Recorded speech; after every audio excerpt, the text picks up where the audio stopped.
This morning, new updates from a death investigation in Mission Valley involving a 2-month-old baby. Thanks for being here, everyone. I'm Eric Connert. And I'm Neda Irampour. So this investigation started about 11:30 yesterday morning at the IMT apartment complex on San Diego Mission Road.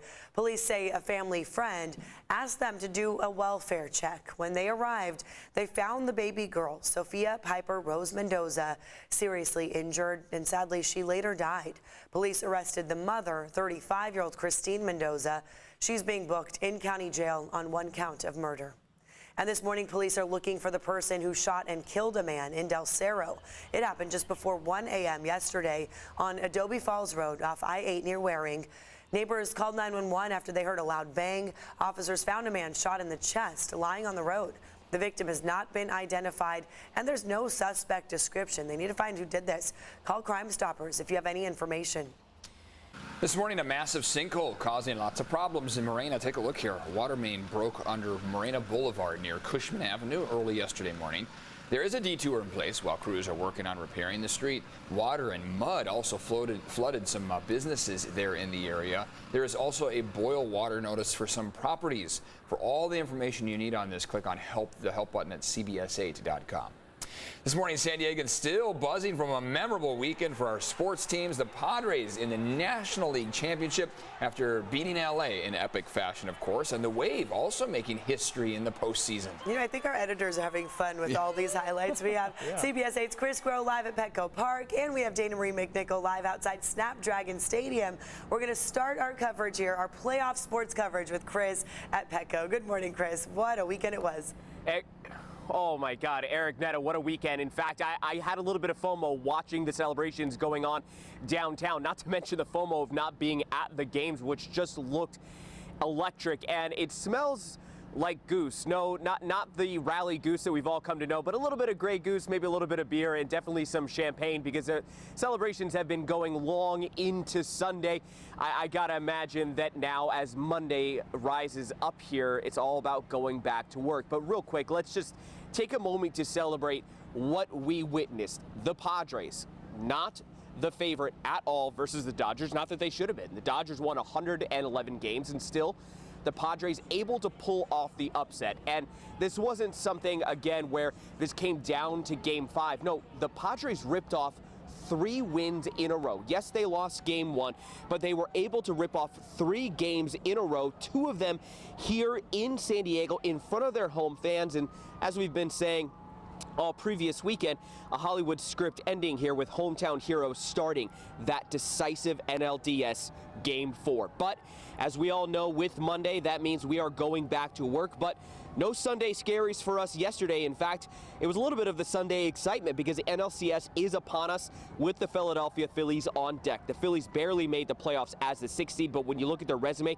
very similar to ours. They were able to take down the St. Louis Cardinals with all of those games on the road in the wild card round. They went on to upset the defending World Series champ Atlanta Braves 3-1. They won that decisive Game 4 in front of their fans. Bryce Harper is on fire right now. Their offense is clicking.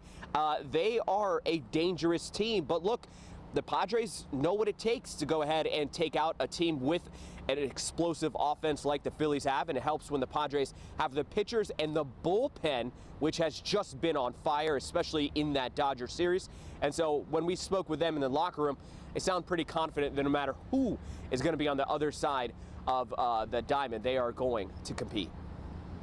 They helped a ton. This place is insane the last 2 days, so they gave us the feel, and we just went with it. We obviously, they've had our number all year. It's a big monkey off our back. When it mattered most, man, we played our best baseball, and we came out on top.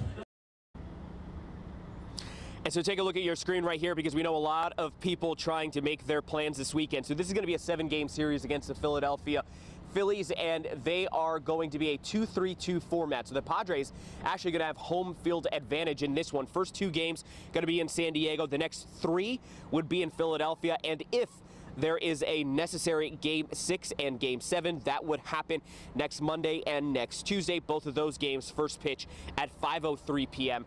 our time. Now, a lot of attention going to be paid here to the Padres, but also to the Wave, which I know that we'll hear Dana Marie touch on in just a little bit. So While everyone thought maybe San Diego wasn't in the professional sports scene anymore, well, for the rest of the nation, we are. Eric Netta, back to you. That's right, yeah. And the joy of beating the Dodgers and just see them sad. Absolutely. I'm not going to lie, I got a kick out of that. Can you believe that? If we take care of business against the Phillies, we're going to the World Series. Seriously, I mean, We're it's that one close. series away from the World Series. I mean, Let's do this is it. wild. Let's rise up, San Diego, one more time here. Yep. Thanks, Chris. There is a chance. Yeah, there is. There's a good chance, too. Check this out. Padres fans, oh, wow, this is so cool. Padres player Will Myers celebrating Saturday's big win by buying drinks for fans. Yes, that is him behind the bar. His wife Maggie posted that she and Myers were buying shots in every bar that they entered. Maggie Myers called her husband the happiest guy in San Diego.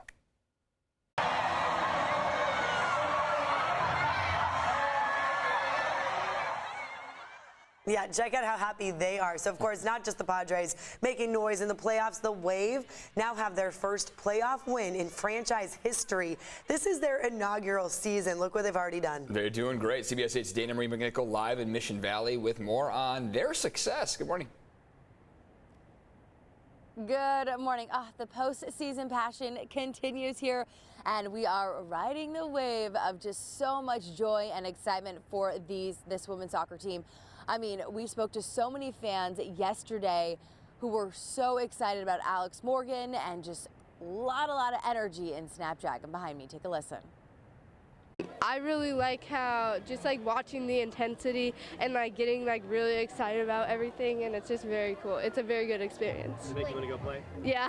We're just very excited that we're here to support San Diego and show the talent that we have here locally and see where they can move forward. So shout out to the Albion team here in San Diego. Go Wave! And now Morgan, who rifles the shot, and it's in! Of course it had to be Alex Morgan!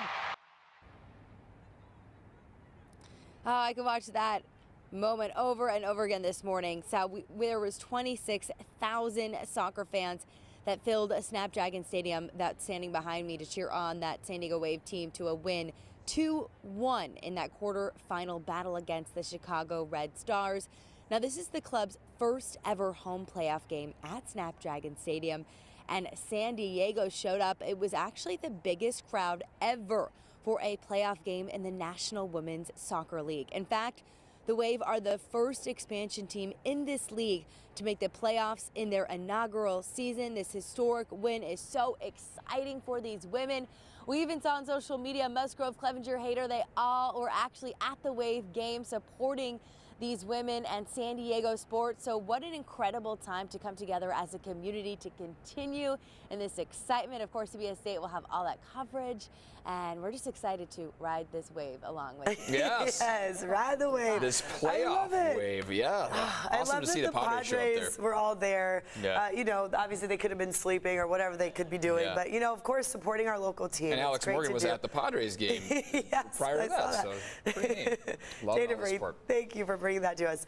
And yeah, they're playing next. We were just looking this up Sunday in Portland. Then it could be the championships. So we'll see. I mean, There was a point last night where when they put them up on the big screen and everything, I was like, wait, don't they have a game? And then I was like, wait, no, they don't. We won. We They don't beat have them. to play. Tomorrow. There's no fifth game. We didn't need it. Hey, tomorrow is where we're going to see them back out at Petco Park, as well as Wednesday. And Wednesday is going to be the day where temperatures are going to be warming up notably. We have a big warm up on hand. Santa Ana winds are going to develop. That's going to allow for that midweek warm up as that ridge of high pressure builds overhead. For Monday, today, we're mild across the county. We've got 70s, 71 for the coastline, upper 70s inland, and low 70s for the mountaintops. Deserts are sticking to the double digits at 92 this afternoon. Here's that sunrise view. Keep in mind, when Santa Ana winds develop, that pushes those marine layer clouds way offshore, and it allows for a clear start to the morning. In turn, temperatures have cooled down notably to start off the day. Across the county, we are cooler than just 24 hours ago. Right now in downtown San Diego, we're at 62. Parts of our inland valleys are in the low 50s to start off the day.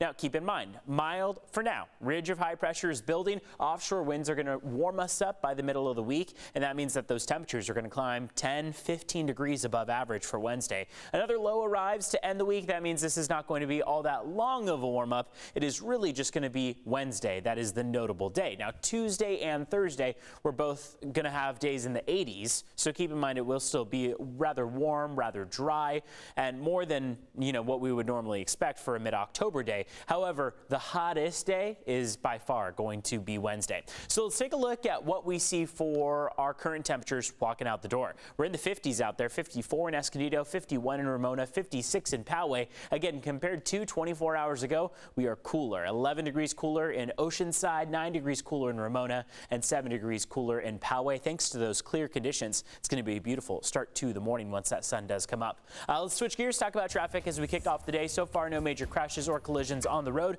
We will keep you up to date. You can always head to our website, cbs8.com/traffic for the latest.